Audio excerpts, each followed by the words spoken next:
Narito na ang Veritas Editorial, ang paninindigan ng Veritas 846. Sa mga napapanahong usapin sa bansa, pakinggan si Reverend Father Anton C.T. Pascual, ang radyo ng simbahan. Veritas Editorial. Mga kapanalig, hindi naproklama ang Duterte Youth Party List bilang isa sa mga nanalong party list groups sa nagdaang halalan.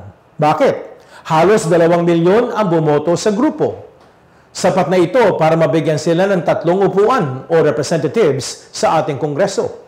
Ayon po sa COMELEC, Commission on Elections, na siyang tumatayong National Board of Canvassers. Hindi daw ito nangangahulugang talo ang Duterte Youth, pero nais munang resolbahin ng COMELEC ang mga nakabimbing disqualification cases laban sa grupo.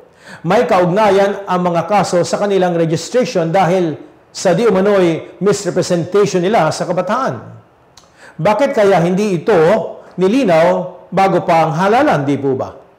Isa sa mga kaso laban sa Duterte Youth ay ang petisyon ng election watchdog group na Kabataan Tayo ang Pag-asa.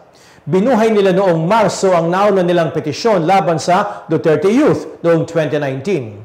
Kasama sa petisyon nila noon ang paggigiit na hindi may tuturing na kabataan si Ronald Cardema, ang kasalukuyang chairperson ng grupo at nooy first nominee ng Duterte Youth. Siya ay edad 34 na noon. Gayong dapat ay 25 hanggang 30 anyos lamang ang representative ng isang party list group na kumakatawan sa kabataan. Abay malinaw daw sa Party List System Act. Paliwanag naman ng Duterte Youth, representative si Cardema ng professional sector. Ang buong pangalan daw ng grupo ay Duterte Youth and Young Professionals. Para sa Student Council Alliance of the Philippines, kailanman na hindi nire-representa ng Duterte Youth ang kabataan.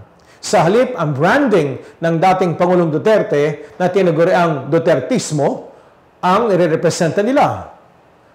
Pinalalaganap nila ang red tagging, disinformation, at pag-atake sa mga demokratikong espasyo, lalo na sa mga paaralan at komunidad. Nanindigan ng alyansa ng mga estudyante, they were never the voice of the Filipino youth and they never represented any marginalized group. Kilala ang mga nominees ng Duterte Youth na may kaugnayan sa militar at kapulisan. Ang first nominee nito ay AFP Reserve Force. Ang second nominee ay mula sa Philippine National Police Academy. At ang third nominee ay mula sa Philippine Military Academy. Sa nagdaang Kongreso, principal authors ang Duterte Youth ng 2 panukalang batas, ang pagkapalit sa pangalan ng Ninoy Aquino International Airport at ang pag-outlaw sa Communist Party of the Philippines, No People's Army at National Democratic Front. Dahil sa mga ito, kinikwestiyon kung interes nga ba ng kabataan Pilipino ang isinusulong ng Duterte Youth. Abay layunin ng Party List System Act na siguraduhin nabibigyan boses ang mga sinasantabi at hindi napakikinggang sektor ng ating lipunan. Sang-ayon ito sa mga panlipunang turo ng Santa Iglesia na kilingan ang mahihirap. Ang pagmamahal ng simbahan sa mga dukha at nasa laylayan ay hango nga sa atensyang ibinibigay ni Jesus sa kanila. Ang buhay ni Jesus ay nakasentro po sa pagkikasalamuha at pagbibigay boses sa kanila sapagkat ayon nga sa Ebanghelyo ni San Lucas 4:18, hinirang siya upang ipangaral sa mga dukha ang mabuting balita. Kapanalig, para sa Santa Iglesia, bahagi ng pagkakawanggawa o charity ang pagkiling sa mga isinasantabi. Ang pagkakawanggawa ay hindi pagbibigay ng limos. Isa itong aktibong pagtugon sa mga ugat ng kahirapan, kasama ang politika.